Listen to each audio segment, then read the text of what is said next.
Good morning, students. Oxford Public School welcomes you. Myself, Sandeep Nehra. You are a political science teacher. We are studying about Chapter 5, Democratic Reasons. Our next topic is conflict with judiciary. तो आपने देखा होगा कि जैसे ही emergency लगती है तो उनके रीजंस में से जो कॉजेज बताए थे उनमें से एक ये भी था कि जुडिशरी के साथ क्या हो जाता है, उसका कॉन्फ्लिक्ट चलता है। आप देखोगे कि 1971 से लेकर के 75 के बीच में 74 तक जैसे नए बनते हैं तब तक क्या है, उनके बीच में काफ़ी कुछ ऐसे इश्यूज आ जाते हैं जिनके कारण जुडिशरी और जो इंदिरा गांधी ये कह सकते हैं, इंडियन गवर्नमेंट कह सकते हैं, दोनों के बीच में टेंशन स्टार्ट हो जाती है। तो उसके बारे में क्या थे कॉन्फ्लिक्ट। सबसे पहले एब्राइज फंडामेंटल राइट्स कि जो इंडियन गवर्नमेंट है वो पूछती है कि क्या फंडामेंटल राइट्स को क्या किया जा सकता है, हटाया जा सकता है, कम किया जा सकता है। तो सुप्रीम कोर्ट क्या है, मना कर देती है कि हम फंडामेंटल राइट्स को क्या है कुछ नहीं कर सकते, क्योंकि वो हवाले देते हैं कि आप देखोगे एक एग्जांपल है आपकी बुक में भी दे रखा है 66 के अंदर क्या है एक इंडिया के अंदर केस चला था जिसको क्या बोलते हैं गोलकनाथ वर्सेज क्या है Punjab government, the state of Punjab. ये गोलकनाथ और पंजाब के बीच में क्या है होता है। इसके ऊपर क्या है सुप्रीम कोर्ट एक फैसला सुनाती है जो 6/5 से पास होता है। 6/5 का मतलब है टोटल जज होते हैं वो 6 थे और इसमें से 5 क्या होते हैं इसके फेवर में थे। तो इन्होंने क्या है अपना एक डिसीजन दिया था। इस डिसीजन में कहा गया था, क्लियर कहा गया था कि जो गवर्नमेंट है या जो पार्लियामेंट है वो क्या है हमारे फंडामेंटल राइट्स में कहीं पर भी कुछ भी क्या संशोधन नहीं कर सकती, कुछ भी क्या है फेरबदल नहीं कर सकती, उसको अंदर चेंजेस नहीं किया जा सकता। तो इन सब चीज़ों के कारण क्या है, जब इंदिरा की गवर्नमेंट ने ये पूछा, ये 67 में हुआ था, इसके कारण क्या पार्लियामेंट की पावर एक तरह से कम हो जाती है जुडिशरी के कारण। अगर जुडिशरी को ऐसा लगता है कि ये सारी चीज़ें की जा रही है तो वो उसको इलीगल बना सकती है। तो इस सिचुएशन में क्या है एब्राइज फंडामेंटल राइट्स के बारे में पूछा गया तो ये बताया गया। दूसरा उन्होंने कहा कि एक राइट टू प्रॉपर्टी था जिसको अब हटा दिया गया है, जिसको 1976 के अंदर 42 जो अमेंडमेंट हुआ था इंदिरा गांधी के टाइम में, इमरजेंसी के अंदर जो अमेंडमेंट किया गया था उसके अंदर हटाया गया था। तो उसके बारे में भी पूछती है कि राइट टू प्रॉपर्टी को भी क्या है अमेंडमेंट के द्वारा या उसके ऊपर भी अमेंडमेंट करके क्या है उसको खत्म किया जा सकता है। तो इसके लिए भी सुप्रीम कोर्ट क्या कर देती है, मना कर देती है। वो कहती है कि इस तरह का नहीं हो सकता। तीसरा पूछती है कि apprise fundamental right to give the effect of the directive principle. DP का मतलब है डायरेक्टिव प्रिंसिपल। आप देखोगे हमें आर्टिकल 36 से लेकर के 51 तक क्या दिए गए हैं, डायरेक्टिव प्रिंसिपल्स दिए गए हैं। तो डायरेक्टिव प्रिंसिपल्स में यही कहा गया है कि जो गवर्नमेंट आती है वो इनको क्या करे, फॉलो करे। तो इंदिरा गांधी की जो गवर्नमेंट थी उसने कहा कि हम डायरेक्टिव प्रिंसिपल को फॉलो करने के लिए यानी उनको इफेक्टिव बनाने के लिए क्या फंडामेंटल राइट्स को खत्म कर सकते हैं या कम कर सकते हैं फंडामेंटल राइट्स को, या उसमें अमेंडमेंट कर सकते हैं। तो ये भी क्या है जुडिशरी ने मना कर दिया। तीनों बातें जब पूछी गई तो मना कर दी गई। तो 73 के अंदर सुप्रीम कोर्ट वर्डिक्ट ने एक फैसला चल रहा था, उसके अंदर केशवानंद भारती का और जो किससे था स्टेट ऑफ केरला के साथ था, जिसको सुप्रीम कोर्ट में लाया गया और इसके अंदर फैसला किया गया। इसमें दिया गया फैसला कि क्या कर सकती है, सुप्रीम कोर्ट ने कहा कि जो गवर्नमेंट है या जो पार्लियामेंट है वो क्या है अमेंडमेंट तो कर सकती है कॉन्स्टिट्यूशन में, लेकिन वो उसके बेसिक स्ट्रक्चर को नहीं छेड़ सकती, यानी उसके बेसिक स्ट्रक्चर के अंदर कहीं पर भी कोई फेरबदल नहीं कर सकती। तो अब बेसिक स्ट्रक्चर को क्लियर नहीं किया गया कि बेसिक स्ट्रक्चर के अंदर क्या लाया जाएगा। तो फंडामेंटल राइट्स तो हमारे बेसिक स्ट्रक्चर के अंदर है, तो जाहिर सी बात थी कि इसमें क्लियरली कहा गया था कि फंडामेंटल राइट्स में क्या है संशोधन नहीं किया जा सकता। तो इसके कारण क्या है एक तरह की टेंशन पैदा हो जाती है जुडिशरी के बीच में और किसके बीच में, इंदिरा की जो गवर्नमेंट थी उनके बीच में, यानी इंडियन गवर्नमेंट के बीच में हो जाती है। तो ये जो टेंशन दोनों के बीच में होती है, उसी के साथ में 1973 के अंदर क्या आ जाता है, वैकेंसी होती है, CGI लिखा है जिसका मतलब चीफ जस्टिस ऑफ इंडिया, यानी हमारी जो जुडिशरी है उसके जो चीफ जस्टिस है उसको अपॉइंट करना था। अब जो पुराने वाले जो चीफ जस्टिस थे वो अगले दिन रिटायर होने वाले थे। उससे पहले क्या होता है, उससे पहले जो उनकी तरफ से एक पार्टी वगैरह ऑर्गेनाइज की जाती है, उस पार्टी के में उसी दिन क्या करना था, नेक्स्ट डे मॉर्निंग के अंदर ही क्या है नए जो चीफ जस्टिस है उसकी ये गवर्नमेंट के द्वारा डिक्लेरेशन भी करनी थी कि किसको क्या है बनाया जाए चीफ जस्टिस। तो उस समय क्या है AN राय जो 4th नंबर पे थे सीनियरिटी के अकॉर्डिंग। इनसे पहले क्या 3 और थे, हेगड़े थे, सिलेट थे और एक और थे। तो इन 3 को छोड़ करके इंदिरा गांधी के द्वारा क्या कर दिया जाता है, AN राय को क्या बना दिया जाता है, चीफ जस्टिस बना दिया जाता है। इसके कारण जो ऊपर के तीनों थे जो सीनियर जस्टिस थे तीनों ही क्या देते हैं, रिजाइन दे देते हैं। और इसके साथ में जो चीफ जस्टिस थे उस समय के वो भी क्या है जो अगले दिन क्या रिटायर होने वाले थे वो रिटायरमेंट से पहले ही रिजाइन दे देते हैं। वो रिटायरमेंट नहीं लेते, उससे पहले क्या देते हैं, रिजाइन देते हैं। तो उन चारों के द्वारा क्या रिजाइन देने के बाद क्या इंदिरा गांधी किसको, A.N. राय को क्या बना देती है, चीफ जस्टिस बना देती है। अब इसको 4 नंबर वाले को चीफ जस्टिस क्यों बनाएगा, ये अभी तक 2 ही टाइम हुआ है, या तो इंदिरा गांधी के टाइम में या अभी नरेंद्र मोदी ने क्या फर्स्ट को छोड़ करके सेकंड को बनाया था। तो इंदिरा गांधी ने इन 3 को छोड़ के क्यों बनाया था, क्योंकि जो A.N. राय थे वो किसके फेवर में थे, इंदिरा गांधी के फेवर में थे। जो पहले मुकदमे हुए थे उसके अंदर जो अगेंस्ट वोटिंग की जा रही थी वो भी A.N. राय के द्वारा की जा रही थी। तो इसलिए A.N. राय को क्या है, चीफ जस्टिस बना दिया जाता है, और ताकि क्या है, इंदिरा गांधी अपने अकॉर्डिंग क्या है, जुडिशरी को चला सके। क्योंकि इंदिरा गांधी जो है वो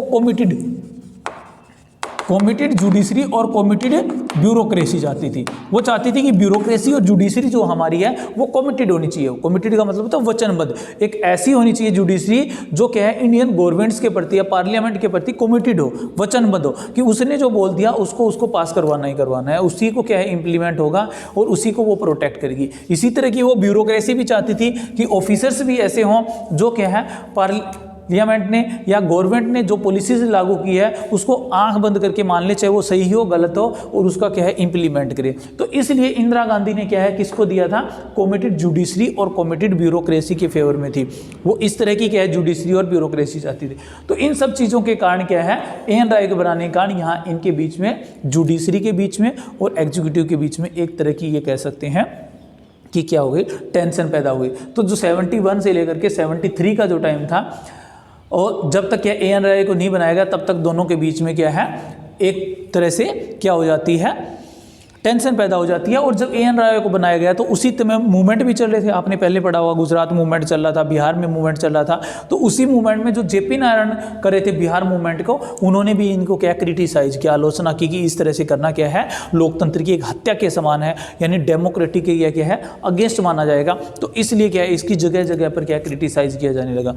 अब क्या है, उसी समय डिक्लेरेशन करनी पड़ती है। अब इंदिरा गांधी को कैसे करनी पड़ती है, अब इंदिरा गांधी ने A.N. रॉय को बना दिया। इसका फ़ायदा वो इमरजेंसी में उठाती है जब 42 अमेंडमेंट पास किया जाता है, और इस अमेंडमेंट में काफ़ी कुछ इस तरह के संशोधन किए जाते हैं जो इंदिरा गांधी चाहती थी।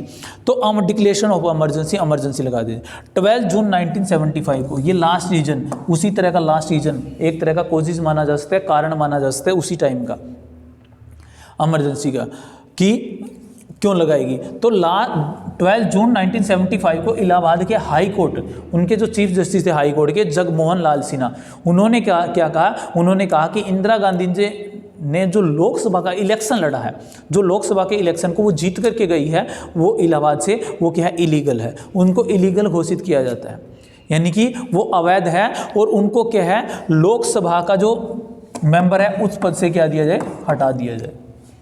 यानी अब के बाद क्या नहीं रहेगी, वो लोकसभा की मेंबर नहीं रहेगी। तो एज क्या है, उन्होंने एक पिटीशन लगाई थी। पिटीशन किसने लगाई थी, यानी याचिका जिसको बोलते हैं, किसके द्वारा फील्ड की गई थी, राजनारायण के द्वारा फील्ड की गई थी। राजनारायण जो थे वो सोशलिस्ट पार्टी के थे, जो इंदिरा गांधी के अगेंस्ट उस समय क्या थे, इलेक्शन के अंदर खड़े थे।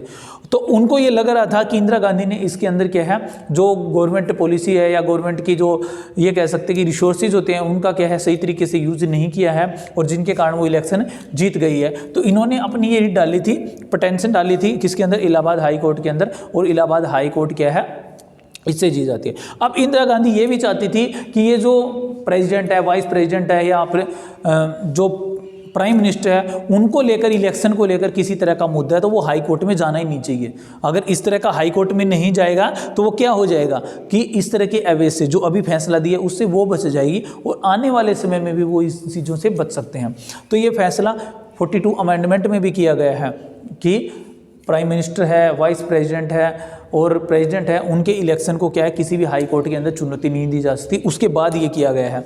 तो उस समय इलाहाबाद हाई कोर्ट ने उसको क्या कर दिया गया, इलीगल डिक्लेयर कर दिया।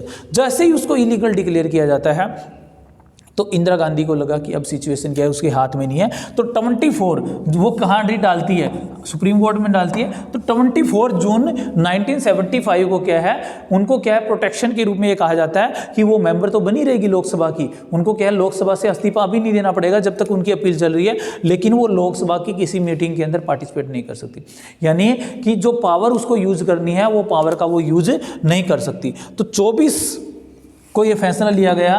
तो इसके ऊपर क्या है, क्या होना था, इंदिरा गांधी को लगा कि अब क्या है, इलीगल आज नहीं तो कल उसको इलीगल घोषित किया ही जाएगा कोर्ट के द्वारा।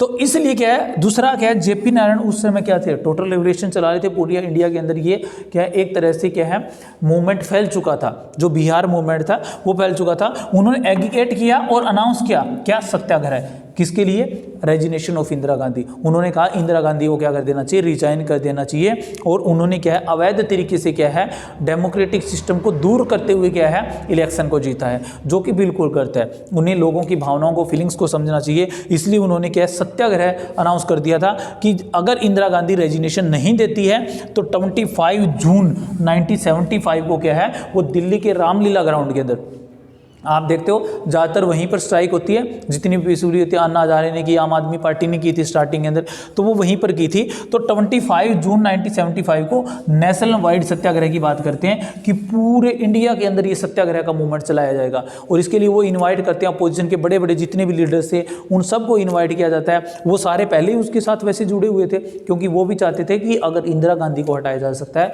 तो वो जेपी नारायण के द्वारा हटाया जा सकता है। तो इसलिए क्या है, नेशन वाइड सत्याग्रह की बात हो रही थी। इंदिरा गांधी को जब ये सत्याग्रह ज़्यादा बढ़ता हुआ दिखाई दिया तो 25 जून 1975 को उन्होंने क्या कर दी, इमरजेंसी को डिक्लेयर कर दिया। प्रेसिडेंट को बोल दिया कि इमरजेंसी को आर्टिकल 352, ये आपने 11th क्लास में पढ़ा है, आर्टिकल 352 का यूज करते हुए, जिसके अंदर इंटरनल डिस्टर्बेंस और एक्सटर्नल के माध्यम से क्या है, हम क्या कर सकते हैं, इमरजेंसी लागू कर सकते हैं। लेकिन प्रेसिडेंट के द्वारा ये इमरजेंसी तो लगवा दी गई उस समय, क्या है, प्रेसिडेंट के द्वारा इमरजेंसी, लेकिन कैबिनेट को इन्फॉर्म नहीं किया गया था। बिना उनकी कैबिनेट, उनके मंत्रियों में से किसी को नहीं पता था कि इंडिया के अंदर इमरजेंसी लगी। और उनको अगले दिन 26 जैन को 6 बजे सुबह क्या है, मीटिंग बुला करके कहा जाता है कि इंडिया के अंदर इमरजेंसी लागू हो जाती है। जबकि वो इमरजेंसी क्या है, 25 जून को रात को 12 बजे से स्टार्ट कर दी जाती है, 25 जून को ही हो जाती है। 24 को रात को अनाउंस कर दिया जाता है, 25 पूरा दिन इमरजेंसी रहती है, 26 को कैबिनेट को इन्फॉर्म किया जाता है।